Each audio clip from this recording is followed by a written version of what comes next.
Good Gab, sponsored by Skillskin, a nonprofit organization empowering individuals with disabilities through employment.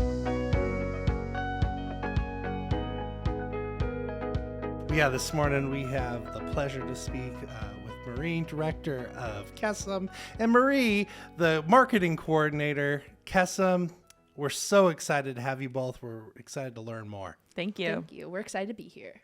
Well, yeah, tell us a little bit about yourselves.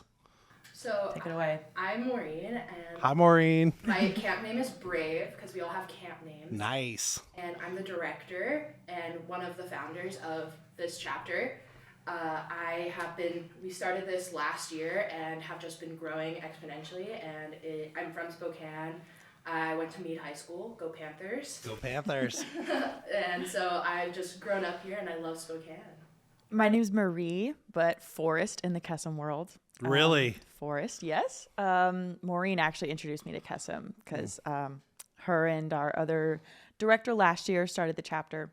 But I got started this past summer, but starting off going to camp with all of our campers, which was amazing. I'm a senior at Whitworth, and I'm the alumni marketing and PR coordinator. All right. So we have a board of coordinators. Everyone's got their special roles, and then we have our directors.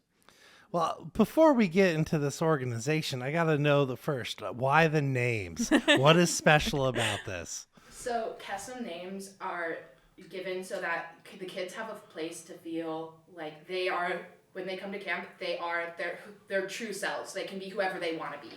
And so they all get to pick their own names. We have had a variety of just crazy names, and everyone loves to think, like, I remember the first day of camp, when the kids were coming in, they would all just sit there and they'd say, like, I have to think about this. Like, they'd take a minute before coming and getting oriented into camp. They would be like, okay, I really have to think about my name. And we had one kid who about changed their name every single day of camp. And that's okay, though, And we right? let him. Yes, all right. It was just, he could not think of a name that was perfect, and then he found one, and it seems like he's sticking with it. So, Yeah. Kesem comes from the Hebrew word for magic. Magic. Well, okay. Tell us more about Kesem. We want to hear about the magic.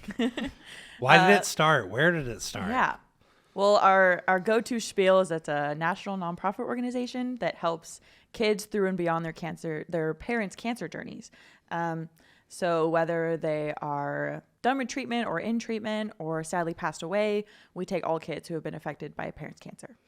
And it started out in UCLA with, I want to say 4 people started their chapter, and then it has just grown nationwide. There are over 130 chapters across the country now. Wow, that's like covering like all of America. Yeah. The only places that I don't think have one are Alaska and Hawaii, and there's like one other, like I think like Wyoming or something. Yet. Just a random Yet. state. They're working on it. Yeah.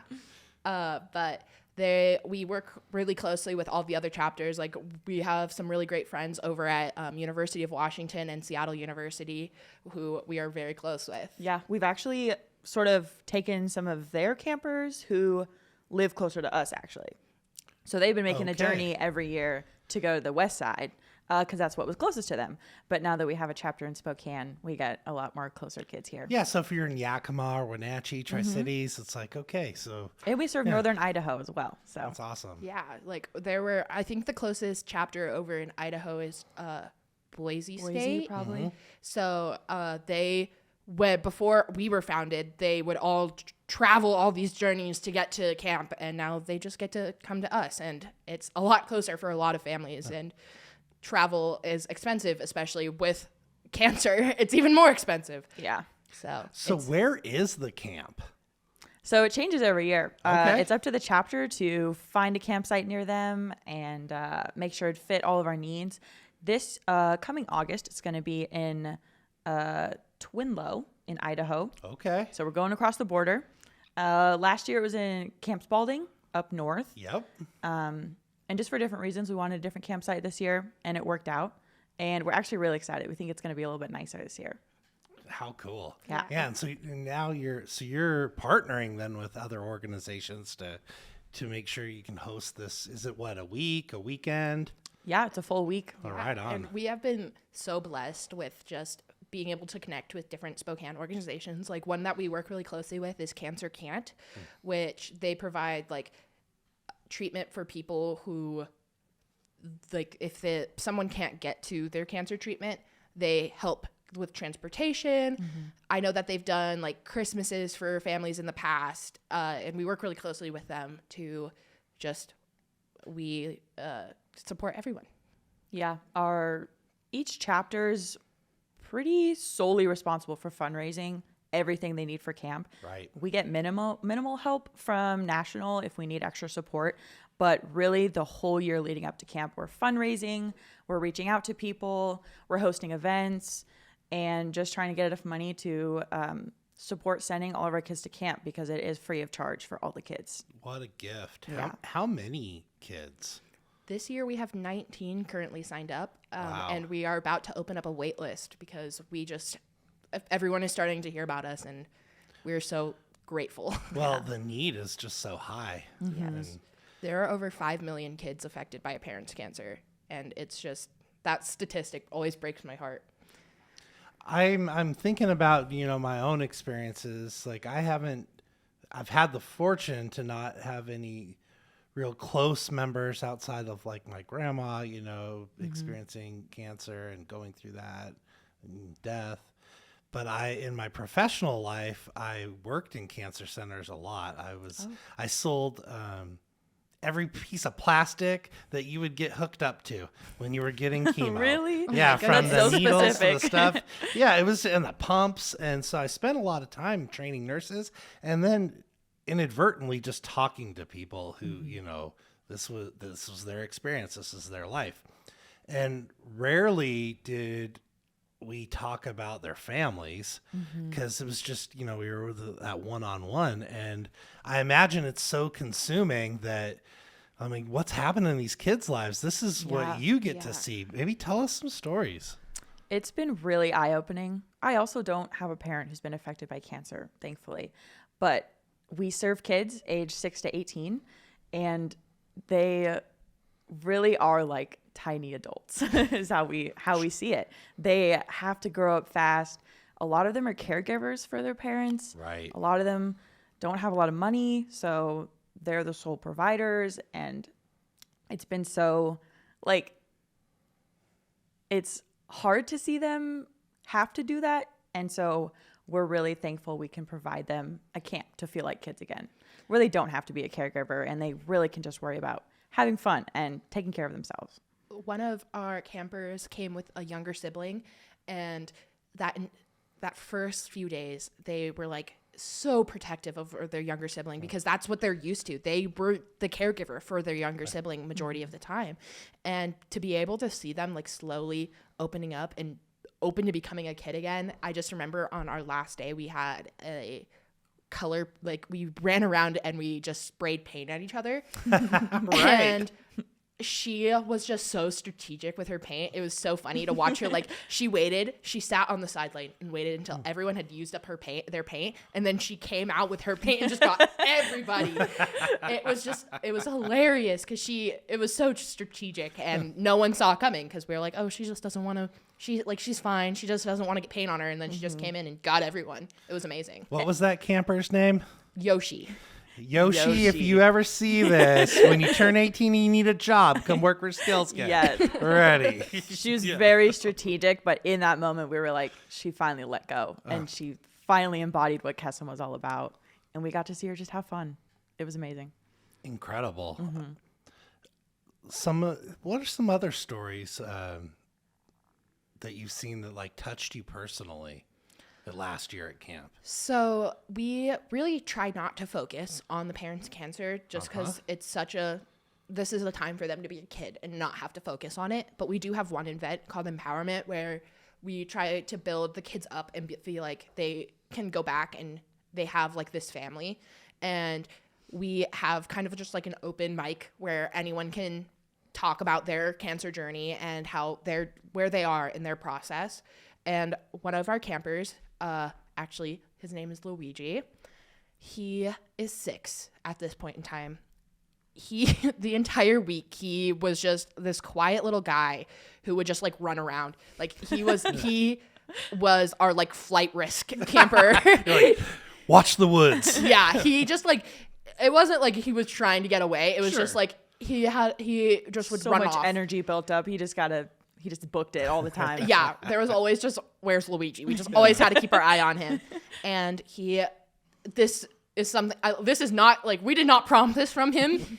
This was the most articulate sentence I had heard from him the entire week. And he goes, I work really hard for my mom because she's sick. She sent me here to find peace and joy, and I'm leaving with a family. At 6? At 6. 6 years old. I And we were like, I was leading this everyone event. was trying not to cry, and everyone Yeah. was speechless. I was leading was this amazing. event, and it was just, I just had to like take a moment and be like, thank you so much, Luigi. Like, that was so amazing for you to share. It was just, everyone was speechless. I feel like the counselors all were trying to hide that they shed a tear during that. It was just so. It's got me weepy. Yeah. Yeah. It's like, Our little Luigi, He he was a treasure at camp. He made it very interesting. but We to your love him. point, like, those are some pretty grown up words for a 6-year-old. Yeah. And he was just the entire camp. Like, one thing that I will never forget about camp is we had a talent show, and Luigi, for his talent, decided to stand up a broom. That was his You talent. know, you balance it on the bristles. I heard that only happens on full moons. No, no, it no. didn't. It was not a full moon. It was all See, skill. It's Kesem magic, skill. right? It was the magic. Yeah. He's just it was everyone. We were all scared that he wasn't going to be able to get it because it was like a broom that Spalding had in like a back closet that was gathering. It was taller dust. than him. Yes. And we were all like, it's okay, Luigi, like, it's okay. And he gets it. Everyone loses it. Everyone was screaming. We were Cheering, all. clapping. We're standing up. It And was. he's just standing there like, I he's did so that. proud. I did that. And he's like, yeah, I knew I could do it. We were all very scared that he couldn't do it, but he proved us all wrong. He did it. Incredible. He's full of surprises. Oh, yeah. He's Yeah. going to be just. I'm excited to see what through the year he has done and just grown as a little human being. Yeah. So speaking of growing, like, Kesem, we are in almost all the states now. Here in Spokane, it started at Whitworth, right? Yep. Okay. And then you were telling me prior to our show that it's starting to expand and you're partnering with other universities here. Tell us a little bit about that. Yeah, Whitworth's a pretty small school. It's a private university, only like 3,000 kids or something. So we, Maureen here transferred to Eastern like halfway through. And so she's been sort of our connection to Eastern, and Eastern doesn't have their own chapter. So we've sort of been working it out and getting volunteers from Eastern. And you've got a couple friends helping us now, some important connections that we've had. And so we opened it up to Gonzaga too. Uh-huh. And so anyone in the area, college students, can volunteer with us. And it's also open to like the community colleges as well. We're really just looking for college people that can volunteer and are passionate about the mission. I love that. Yeah, that partnership. It's really the Spokane way is when we collaborate, big things can happen. And, think of Whitworth, small but mighty. Have you ever met Sinead Voorhees? No. You should find her on campus. She was Okay. here on this podcast. Oh, cool. And a real force, and a force for good. Yeah. And a real change maker. And she helps support the master's degree programs and certificates Oh, okay. up at Whitworth. Yeah. Find Cool. her. I will find her. Absolutely. Okay, let's say one of our listeners, they're going to community colleges of Spokane, or they're going to Gonzaga. They want to connect. What do they do? Yes. We mostly give all of our information through Instagram and Facebook. So we're Kesem_Whitworth, Kesem. We have our link tree there in our bio with all of our important links. We are looking for counselors for camp this summer. We especially need male identifying counselors to balance out our ratios. Camp is August 20th.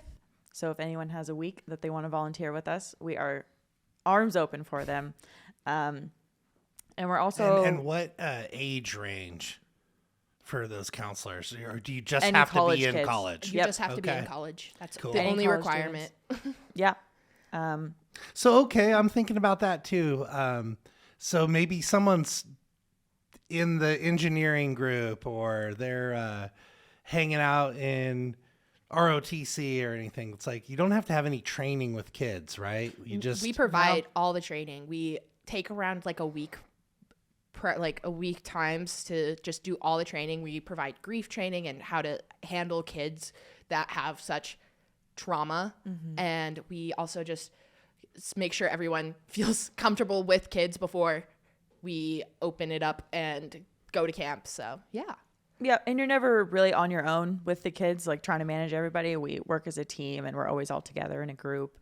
And we do like behavioral management, and we also have a mental health professional with us at camp. So we sort of direct all to her because she's a professional. Yeah, that makes sense. So. But then you have some training and support and each other. Yeah. Yeah. And I feel like this year specifically, we have really bonded as a team, and we're really trying to get that team aspect and bring that to camp, because I think it's such an important, because Kesem is a family, and having everyone to rely on each other is just so important. And to know that you can fall back on other people, like you are not in this alone, because sometimes you get overwhelmed at camp, and just knowing like, okay, I need to take a step back, and I have people that I can trust and that will come and support me. Well, I love it. Like if I was, a freshman or sophomore coming into school, it's like I'd want to know about this organization and how to get involved. Like what a wonderful, couple weeks that you could, show up, do camp, and connect. Exactly. We have a board of coordinators of student volunteers. So we have I'm our PR coordinator, and then we have our development team, we have our outreach team, we have our treasurer, we have our volunteer coordinators, and they each are in their specialized field. But then anyone could be a counselor. You don't have to be on our board to be a counselor at camp. But that is how we got a lot of our coordinators. Now they were counselors at camp, me included, and we're like, I can't stop doing this. Like I need to do more. That's how we get a lot of our coordinator board, just because you come to camp and you see the magic. Yeah. And you see what camp, you get to really see the impact that you make. And it's always just, sometimes during the year, your cup really starts to be empty, and you just have to remember, like, camp, it just fills it right back up. And it's just the magic and the fun. And it really just, I feel like sometimes the counselors are having just as much fun, if not more, than the kids, because it's just so much fun. And you're in service to others. So what called upon you as individuals to step up and to serve? Has service been part of your life since you were little? Is this new to you? What's your story? So both of my parents have actually had cancer in the past, and I just have always kind of had just a servant's heart. That's always just been who I am, which is not, it's like my family is not that way. Like no one's really done community service before me. And then once I got in high school, I joined like a volunteering club, and I've just never stopped volunteering since. I used to volunteer at like the pediatric ER and just everything. I've volunteered so many other places. Normally involved with kids, because I just love kids. And so there are two other founders, and when one of them reached out to me, I was like, yes, I'm in. Like this has been my life for the past 2 years now, and it's just, I wouldn't have it any other way. This is just such a great organization. And we have like a national leadership summit where we get to go. These past 2 years we've gone to Chicago, and cool. It was just getting to meet everyone, and every chapter brings around like 4 people, and getting to meet everyone and just see all these people who have the same standards, and not standards, but same passions. Thank you. Yeah. The same passions as you, and just everyone is there for the right reasons, and it's just so much love and energy in that room. And to just have that and feel like you really just have a community with Kesem. And here we're really trying to work on bringing that community, and I feel like we're really doing well with it, and just having a community of people who want to serve and have either a personal connection, or they just have met someone and they're like, this is it. I owe all of my involvement to Maureen here. All right, Maureen. we were housemates and best friends before I was even knew what Kesem was. But she joined and slowly be like, hey, you want to help out with this? Want to do this? And I was like, yeah, okay. Like, I'll help you out. But then it turned into, oh, I'm helping so much more, so much bigger than myself. And So much more than me. yeah, more than Maureen. And it really was going to camp that I was like, okay, I'll be a coordinator. I can't not do this next year. That's how impactful it was. So as you see your future start to, evolve, do you think like service to others will be in your life like forever? Yeah. My field of study is entirely different. I'm an environmental science major, but I am also a sociology minor because my passions are environmental justice. And my dream since I was little has been to work for nonprofits to help marginalized communities get their healthy environments back. They are targeted by environmental crises and pollution and stuff. Oh, yeah. And so I've always dreamed of being a project manager for restoring these communities and really helping people, because I view saving the environment as saving people. And right, it's yeah, completely exactly intertwined. And so many people miss that and think, oh, you're just saving the environment. But no, like clean water and air is a human right. And so I want to Agreed. dedicate my life to serving those people. I'm going into occupational therapy and just serving. I want to be a pediatric occupational therapist, so serving kids who have developmental or physical disabilities and just helping them reach their full potential. And I actually, at one of our events, we went to the Coeur d'Alene Casino, and I don't remember the radio station, hosted a winter blessing, and they gave $1,000 to a bunch of nonprofits. And I actually happened in contact with one of them because they provide physical therapy and occupational therapy and speech therapy to underprivileged families. Yeah. So I've just been trying to get in contact with them and wanting to work with them once I graduate. That will be great. Have you come across an organization called Joya? Yes. That they're amazing in what they do. Like a lot of the folks that they're helping, in that 1 to 3 year olds reach those milestones. Some of those folks end up working for us at Skillskin because we help adults with disabilities on the employment side of things. So Okay. we're training high school students, we're employing people on federal contracts, then we're helping people get jobs outside of Skillskin in the community. And Very it's cool. just, That's it's super interesting. it is. Yeah, check us out if you haven't. Skillskin. Okay. It's a fascinating world, and kind of like you were talking about, clean water, clean air is a right. Like I feel personally like everyone has a right for the opportunity to work. Yeah. Like and to see what that does for someone, and the joy, the empowerment, just the connection to others. And so that's what we focus on our day-to-day work. That's Yeah. amazing. That's so cool. We will Yeah. check that out. Yeah. Yeah. Thank you. Yeah, it's interesting. I didn't come into the service world till, fairly late in life. I had a couple opportunities to volunteer, maybe in high school, but it didn't catch the bug, right? I was more there for a social connection. Okay. But later down the road when I started to I don't know, I felt something when I was helping others. And when I came to Skillskin, it just kind of blossomed into oh, maybe happiness lies here too. Because when you're in service to others, there's just, wow, for me anyway, just my heart gets real full. Yeah. Oh, yeah. I definitely relate to that completely. Just being able to help people. And that's why I chose occupational therapy, because that's every day you get to see just small improvements and watching people become their best self. Yeah.